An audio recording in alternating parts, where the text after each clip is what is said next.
Assalamualaikum warahmatullahi wabarakatuh. Perkenalkan, kami dari kelompok 5 dan di sini kami akan menjelaskan mengenai BLUD Puskesmas di Indonesia, yaitu salah satunya Puskesmas Cipayung Depok. Sebelum itu, perkenalkan saya Muhammad Azamul Kakaktiari dengan NPM 244010130 dan rekan saya. Saya Dewi Isnaini dengan NPM 2440102124. Perkenalkan, nama saya Nadia Putri dengan NPM 24401021114.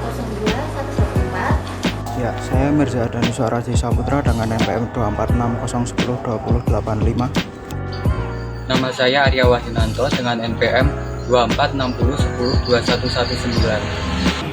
Nah, di sini kita bagi beberapa subbab. Yang pertama ada profil sejarah, visi misi, struktur organisasi, dasar hukum, sumber pendapatan, proses penyusunan anggaran, mekanisme pembelanjaan, mekanisme audit pengawasan eksternal dan internal, dan kesimpulan. Puskesmas Cipayung ini berlokasi di Jalan Blok Rambutan nomor 108, Kecamatan Cipayung, Kota Depok. Tempat ini menjadi pusat layanan kesehatan bagi masyarakat di wilayah Cipayung dan sekitarnya, dengan tujuan memberikan pelayanan kesehatan yang mudah dijangkau, nyaman, dan terus berkembang mengikuti dengan kebutuhan masyarakat. Puskesmas ini mulai dibangun pada tahun 2008. Seiring bertambahnya jumlah penduduk dan meningkatnya kebutuhan pelayanan kesehatan, dilakukan renovasi pada pertengahan tahun 2010. Renovasinya selesai pada akhir tahun 2011 dan mulai digunakan pada awal tahun 2012. Setelah renovasi ini, fasilitas pelayanan menjadi lebih lengkap sehingga masyarakat dapat berobat dan mendapatkan layanan kesehatan dengan suasana yang lebih nyaman dan tertata. Pada tahun 2024, Puskesmas Cipayung resmi menyandang status sebagai Badan Layanan Umum Daerah atau BLUD. Dengan status ini, Puskesmas punya fleksibilitas yang lebih besar dalam mengelola pelayanan dan keuangannya, sehingga bisa bergerak lebih cepat, lebih inovatif, dan lebih responsif dalam memenuhi kebutuhan masyarakat. Tujuannya itu untuk pelayanan makin cepat, makin mudah, dan makin fokus untuk kepentingan masyarakat. Ya, selanjutnya struktur organisasi. Yang pertama ada Kepala Puskesmas, lalu yang kedua pejabat keuangan yang diisi oleh Kepala Subbagian TU. Yang ketiga pejabat teknis sebagai penanggung jawab program. Yang keempat bendahara sebagai pengelola penerimaan dan pengeluaran. Lalu yang kelima pejabat pengadaan sebagai verifikasi dokumen pengadaan. Dasar hukum yang terikat pada Puskesmas. Yang pertama Permenkes nomor 75 tahun 2014. Puskesmas adalah fasilitas kesehatan yang menyelenggarakan upaya kesehatan masyarakat dan upaya kesehatan perseorangan tingkat pertama, dengan lebih mengutamakan upaya promotif dan preventif untuk mencapai derajat kesehatan masyarakat yang setinggi-tingginya di wilayah kerjanya. Lalu yang kedua, Permenkes nomor 43 tahun 2019. Sumber daya kesehatan di Puskesmas terdiri atas tenaga kesehatan dan non-tenaga kesehatan. Jenis tenaga kesehatan yang paling sedikit terdiri dari dokter atau dokter layanan primer, dokter gigi, perawat, bidan, tenaga promosi kesehatan dan ilmu perilaku, tenaga sanitasi lingkungan, ahli teknologi laboratorium medik, nutrisionis, tenaga apoteker atau tenaga teknik kefarmasian, dan tenaga non-kesehatan. Lalu yang ketiga, Perwali nomor 55 tahun 2024.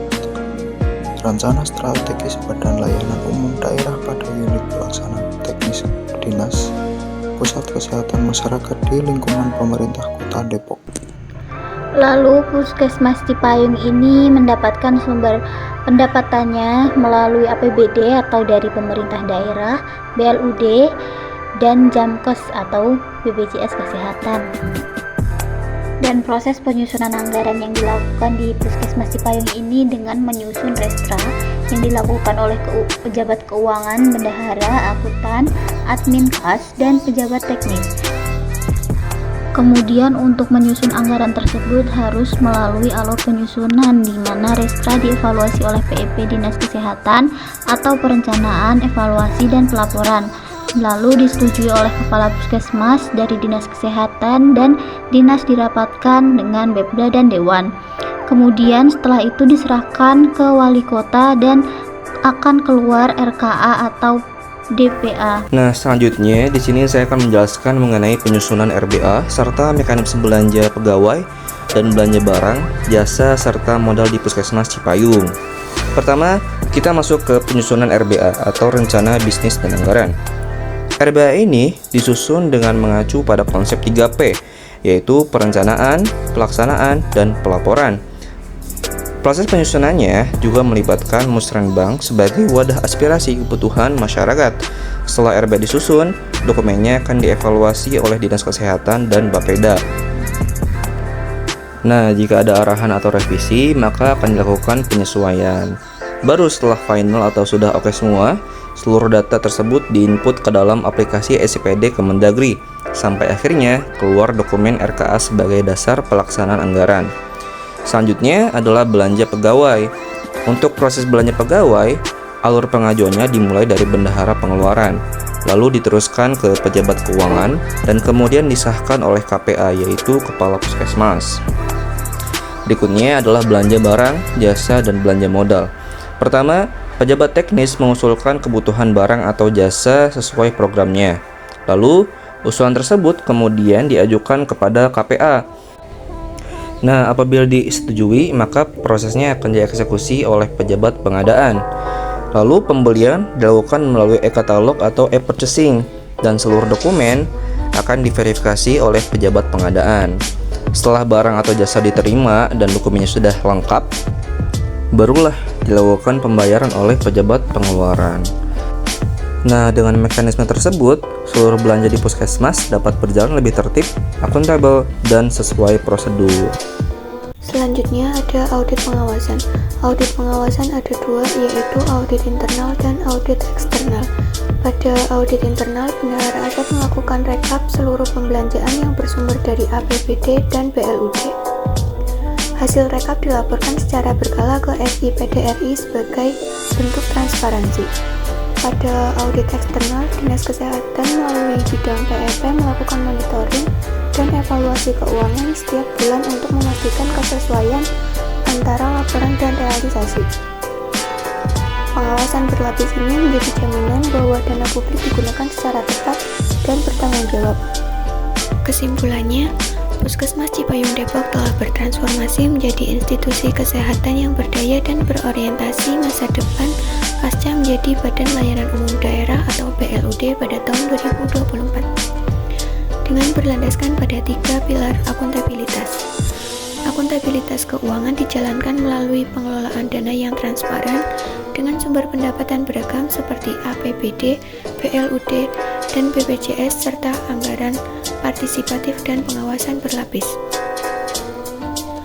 Akuntabilitas kinerja dijaga oleh struktur organisasi yang jelas dan landasan hukum yang kuat, sementara akuntabilitas publik dibangun melalui transparansi pembelanjaan dan perlindungan data pasien. Integrasi ketiganya memastikan penggunaan sumber daya yang efektif dan sesuai aturan, membentuk fondasi kokoh untuk peningkatan kualitas layanan kesehatan, guna mewujudkan masyarakat Cipayung yang maju dan sejahtera.